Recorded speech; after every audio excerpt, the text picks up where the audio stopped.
हाम्रो जङ्गल, गाउँ र पहाडमा पाइने रैथाने फलफुलहरू प्रकृतिको अनुपम उपहार मात्र होइनन्, स्वस्थ जीवनको अमूल्य आधार पनि हुन्। आयातित फलफुलको चमक बीच हामीले आफ्नै रैथाने प्राकृतिक वरदानलाई चिन्नु आवश्यक छ। नेपालका विभिन्न भेगमा पाइने लप्सी, एसेलो, काफल र अमला जस्ता रैथाने फलफुलमा प्रचुर मात्रामा भिटामिन, खनिज तत्व, फाइबर र शक्तिशाली एन्टिअक्सिडेन्ट पाइन्छ।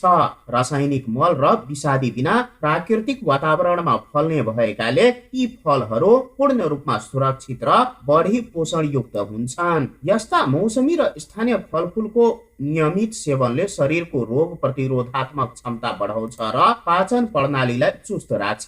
विभिन्न अध्ययनका अनुसार रैथाने फलफुलले मुटु सम्बन्धी रोग, मधुमेह तथा अन्य दीर्घ रोगहरूको जोखिमलाई न्यूनीकरण गर्न समेत महत्त्वपूर्ण भूमिका खेल्छन्। रैथाने फलफुलको संरक्षण, उत्पादन र उपभोगले नागरिकको स्वास्थ्य मात्रा सुधार्दैनन्, यसले स्थानीय किसानको आय आर्जन बढाउन, जैविक विविधता जोगाउन र देशको अर्थतन्त्रलाई आत्मनिर्भर बनाउन समेत ठूलो मद्दत पुर्याउँछ।